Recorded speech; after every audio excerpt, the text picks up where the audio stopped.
और history class 12th। नाम Jagdish Kumar, qualification MA B.Ed, designation lecture in history, school HSS नक्सनी district. तो आज का हमारा टॉपिक है themes in Indian history part 2 है। ये यूनिट 5th है और टॉपिक का नाम है agrarian relations the Ain Akbar. और क्वेश्चन है फॉरेस्ट एंड देयर इम्पोर्टेंस। तो क्वेश्चन है टेक्स्ट बुक का 7वां क्वेश्चन है ये, how are the lives of forests dwellers transform in the 16th and 17th century। How are the lives of forest dwellers transformed in the 16th and 17th century। तो Mughal period की बात है। During the Mughal period there were forest on 40% of the land. तो 40% forest थे। In those times the forest had separate in east India. तो उस वक्त ज़्यादातर जंगल ईस्ट इंडिया में थे, पूर्व साइड थे, मशरक साइड इंक्लूडिंग झारखंड जो क्या स्टेट है, central India, north India UP यूपी, हरियाणा, J&K, Himachal, which included the Terai areas adjoining, और तराई एरिया यूपी का मैदान, एडजॉइनिंग इंडो नेपाल बॉर्डर और Indo Nepal border, the Western Ghats and the Dakshin plateau, Western Ghats और Dakshin plateau. The contemporary sources use the word jangli for those who dwelled in the forest, but jangli did not mean the absence of civilization. लेकिन जंगली का means नहीं कि वहाँ civilization नहीं है। Today this is the prevalent meaning of this word.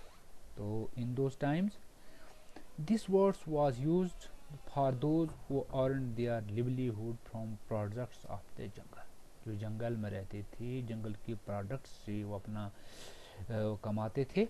Hunting and shifting agriculture, शिकार करना, shifting agriculture. These activities were done according to the season।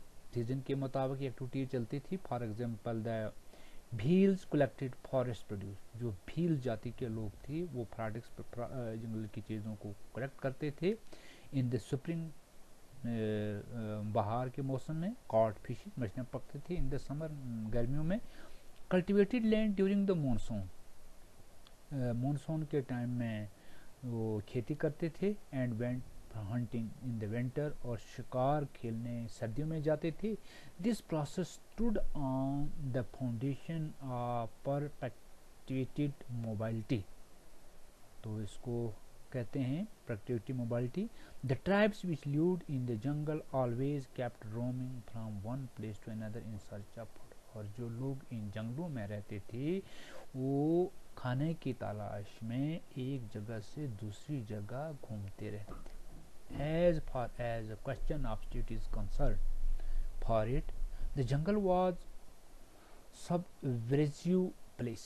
It was a place of shelter, mawas, for the rebels and scoundrels. According to Babar, Babar की मतलब उसमें बाबरनामे में लिखा है, the jungle was such an anchor behind which the people of the pargana became rebels and refuse to pay the tax. जंगल में जो लोग रहते थे वो टैक्स देने से इनकार करते थे। The outsiders entered the jungle. जब भी कोई बाहर का जंगल में एंटर होता था in the different ways. For example the state needed elephants for its army.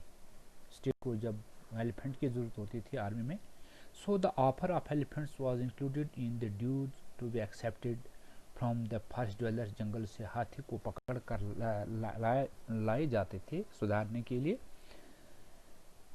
पेशकश was another offer to accepted during the Mughals। तो पेशकश एक another option था मुगल पीरियड का।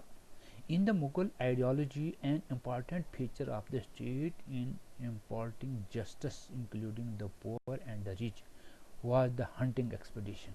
तो एक इंसाफ की प्रक्रिया थी मुगल टाइम में, गरीब और अमीर लोगों की hunting expedition. In those times the Mughal empires travelled across the far of lands for their empire in the curbs hunting expedition. तो मुगल पीरियड में बहुत लंबे एरिया तक हंटिंग होती थी। By doing so they individually listen to the problems and differences of the people of different region and address them। और उस hunting के टाइम में जो भी गांव लोग जहाँ जंगलों में बसते थे उनसे रब्ता किया जाता था, उनकी मुश्किलात के बारे में सुनवाई होती थी कि क्या प्रॉब्लम है उनको। That is why we get repeated pictures of hunting in the painting of the course of artist में इसका भी जिक्र है। The artist in this painting often delineated such a scene which presented in the indication of the harmonious rule। The spread of commercial cultivation left a deep imprint in the life of the forest dwellers। अब जो forest dwellers थे, जो cultivation करते थे, खेती करते थे बेचने के लिए, उन चीज़ों को बेचते थे। There was a great demand for honey, beeswax and lack. तो इन चीज़ों की बहुत बड़ी डिमांड थी बाहर के लिए, हनी की, शहद की, बीज वैक्स की और लेक की।